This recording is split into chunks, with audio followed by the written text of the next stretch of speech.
अस्सलाम वालेकुम जी, क्या हाल चाल है? सब ठीक है। मैं आई थी इधर, यहाँ से कश्ती पे बैठ के आगे जाना था, लेकिन मैं लेट हो गई, उठी लेट। तो नज़ारा चेक करो। बच्चा टिकट का पता करने गया, अगर मिल गई हाँ। वापसी का पूछ के अली, वापसी का पहले पूछी यार। ये पताया सिटी लिखा हुआ है, इस वक्त वो लाइट जा रही है क्योंकि रश चेक करो। इतने लोगों को पूछी पाकिस्तान बारे की सोचते ने। नहीं मैं दस दिता है, ਅਸੀਂ लेट हो गए हैं, बच्चा मेरे को लेट पहुंचे है ते साडी कश्ती मिस हो गई है। हुण इत्थों ही नज़ारे कर सकने हैं जो कर सकने हैं। वो क्रूज डिनर ਹੁੰਦਾ ਹੈ, ਇਹਦੇ ਡਾਂਸ ਹੁੰਦਾ ਹੈ, ਡਰਿੰਕਸ ਵਗੈਰਾ ਹੁੰਦੀਆਂ ਨੇ ਇਹਦੇ ਵਿੱਚ। हाँ हुण टाइम नहीं मेरा शॉर्ट हुआ है, अगली बारी ना लंबा बनावांगे इंशाल्लाह प्लान, क्योंकि थके ना जाइदा फिर के ਹਾਂ ਇਹ ਹੋਵੇ ਨਾ ਤੁਹਾਡੇ कि रात को रेस्ट। हाँ 2 ਹਫ਼ਤੇ ਹੁਣ ਮੈਕਸਿਮਮ ਈਜ਼ੀ ਇੰਜੋਏ। एक हफ्ता भी टिका के फिर होवे बंदा बड़ा है। बहुत ज्यादा एक हफ्ता है। दरअसल उन्हें तो चाइनीज बहुत आया क्योंकि हाँ चाइना वो न्यू ईयर की वजह तो। अगर पाकिस्तान लाइक कर देना हाँ लो जी ਅਸੀਂ ਆ ਗਏ ਹਾਂ ਤੇ ਛਾ ਗਏ ਹਾਂ। ਇੱਥੇ ਸਾਰੀ ਐਕਟੀਵਿਟੀਜ਼ ਹੁੰਦੀਆਂ ਨੇ। ਇਹਨਾਂ ਨੇ पर्सनल हायर की है कश्ती, पूरा ग्रुप होवे ना, पूरा ग्रुप पूरा हो तो फिर जो है यहाँ से, नहीं तो वरना 20 या 30 बात लेते हैं और कश्ती से वो दूसरे जजीरे पे लेके जाते हैं। और ये सामने जो क्रूज खड़ा है, इस क्रूज पे होता है डिनर। एक्चुअली हम लोगों ने जाना था, हम लोग हो गए बहुत लेट, तो हम फिर किसी दिन प्लान करांगे।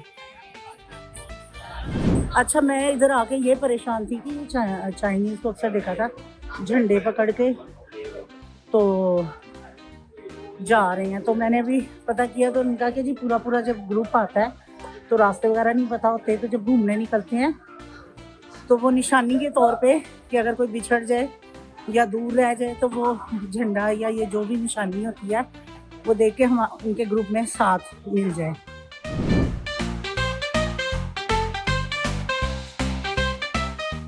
ये सामने जो गाड़ी खड़ी है ना, ये टुक टुक कहते हैं इसको। यहाँ जैसे हमारे पाकिस्तान में वैगनें चलती हैं, बसें चलती हैं, ये 10 बात लेके आपने किसी स्टॉप पे जाना है तो मतलब जिस रूट पे ये चलती होंगी उस रूट पे आपको बड़ी आसानी से मिल जाएंगी और टूरिस्ट इसमें बैठ के बड़ा इंजॉय करते हैं।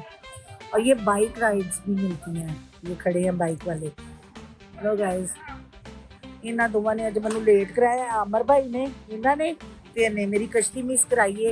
मेरा दिल कर रहा है मैं इन्हों मिस करदा, मैं इत्थों आपे कल्ली निकल जा।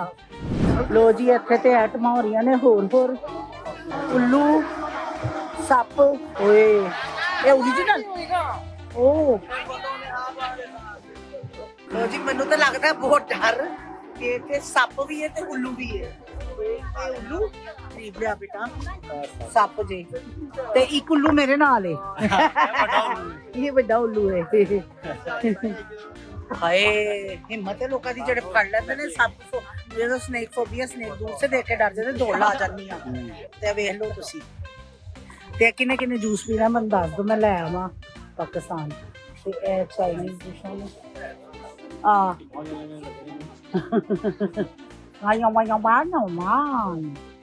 लो जी ए फूड स्ट्रीट नाल अंदर बनी हुई है, बाहर सप रखे ने ते अंदर नारियल पानी, ड्रैगन फ्रूट।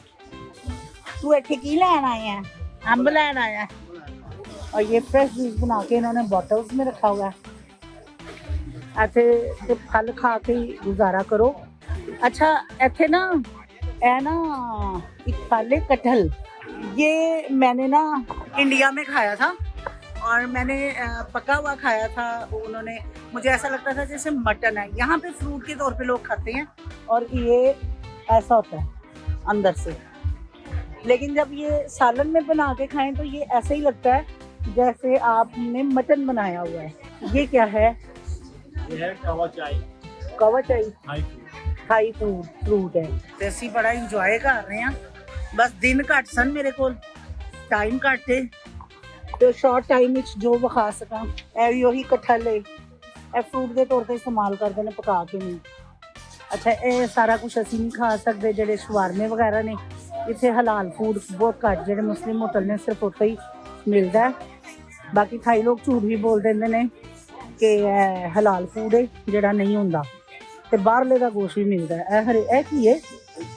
सी फूड इनके में ਸੀ ਫੂਡ ਹੈ। स्क्विड और जिवें नहीं ਅਸੀਂ ਦੇਖੀ ਦੀ ਫਿਲਮਾਂ ਜੋ ਵੱਡੀਆਂ ਵੱਡੀਆਂ ਲੱਤਾਂ ਇਹਨਾਂ ਦੀਆਂ ਹਾਂ ਜਿਹੜੇ ਚਮੜ ਜਾਂਦੇ ਨੇ। ਆ ਲੱਤਾਂ ਉਹਨਾਂ ਦੀ ਜ਼ਿਆਦਾ ਕਿੰਨੀ ਗੰਦੀ ਸਮੈਲ, ਖਾ ਕਿਵੇਂ ਲੈਂਦੇ ਨੇ? ਖਾਈਦਾ ਸੀ ਖਾਈਦਾ ਪੱਕਿਆ ਹੋਇਆ ਸ਼ਾਇਦ ਸਮੈਲ ਖਤਮ ਹੋਵੇ ਤੇ ਫੇਰ ਕੋਈ ਖਾ ਲਵੇ। ਮੇਰੇ ਕੋਲ, ਮੈਂ ਹਾਲਾਂਕਿ ਮੇਰੀ ਫਿਸ਼ ਫੇਵਰੇਟ ਹੈ, ਤੇ ਇੱਥੇ ਆ ਕੇ ਨਾ ਮੇਰੇ ਕੋਲ ਮੱਛੀ ਵੀ ਨਹੀਂ ਖਾਧੀ ਗਈ, ਐਡਾ ਗੰਦਾ ਟੇਸਟ। ਇਹ ਕੀ ਹੈ? ਉਹ ਕੀ ਹੁੰਦਾ?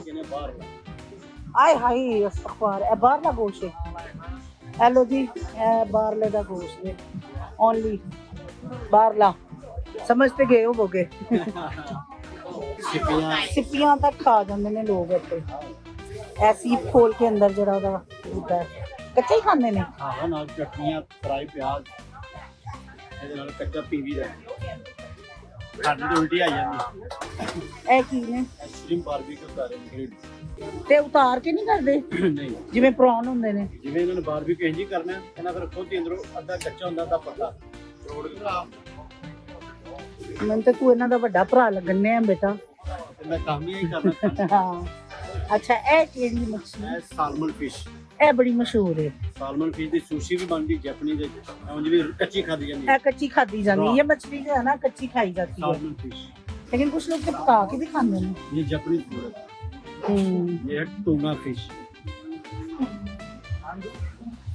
पाकिस्तान च कुछ लोग इन्हू मोमोज कहते हैं, कुछ डमलिंग कहते हैं, ये डमलिंग्स ने, लेकिन ये भी हलाल चिकन दे नहीं होने।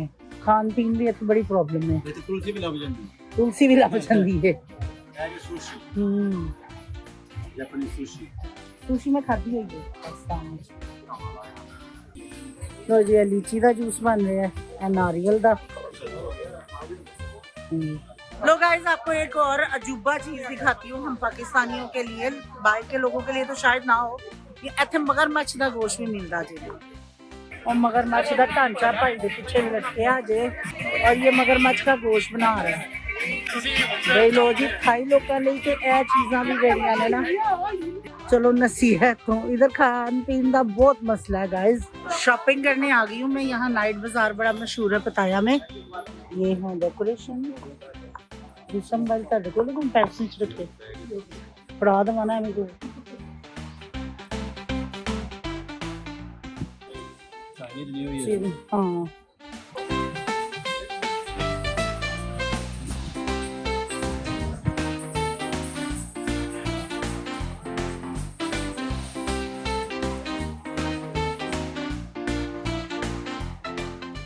थाईलैंड ਵਿੱਚ ਇਹਨਾਂ ਦਾ ਮਾਲ ਆ ਗਿਆ ਜੇ।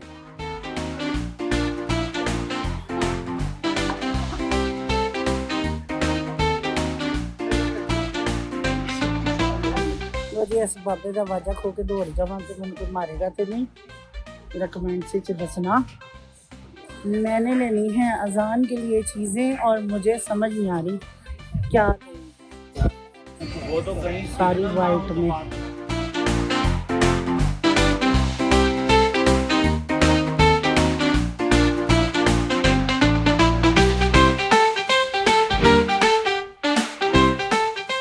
ये जी थाईलैंड का कौमी एनिमल है, जो सा नेशनल एनिमल एलिफेंट है। ये सबसे फेमस इनके जो सा आग से बनाई हुई चीज़ें हैं। ये सब ये उनका बुड्ढा है, वो सामने चाइनीज़ का भी और थाई का भी। अच्छा, थाई और चाइनीज एक डिफरेंट है। वो ऊपर जो बुड्ढा बैठा है मोटू, वो चाइनीज़ के, नीचे जो बैठे हैं ये थाई के। ये चाइना का बुड्ढा है जी, ये थाई के हैं, थाई का खुदा है, और ये चाइनीज़ का खुदा मानते हैं इसको, और ये इंडियन वगैरह सारे ये सारे इसको बुड्ढा कहते हैं जी, बुड्ढा। हम जा रहे हैं मस्जिद। इधर ये आ गए हैं टॉयज, हाई फाई कर रहे बाबा, हाई फाई कर रहे हैं। ये सारी लेडीज चीज़ें, कैचर।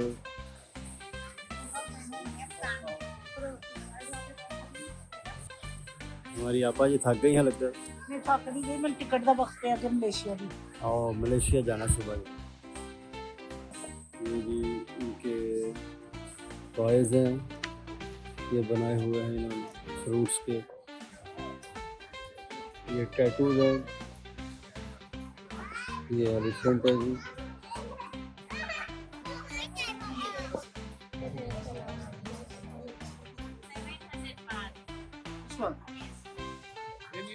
लो जी 1000 से नीचे आ गए, इधर भी पठानों वाला रेट लगता है। 1000 से 700 पे आ गई है, आहिस्ता आहिस्ता और नीचे जाएगी। मोबाइल मेरा बार बार बंद हो रहा है क्योंकि बैटरी हो गई लो ते मार्केट ही बंद हो गया सी, लेकिन मैं उन बीज दे अगों लंघ रही था तो मैं कहा थोड़ा जिहा सी एक्सपोज कर लईए।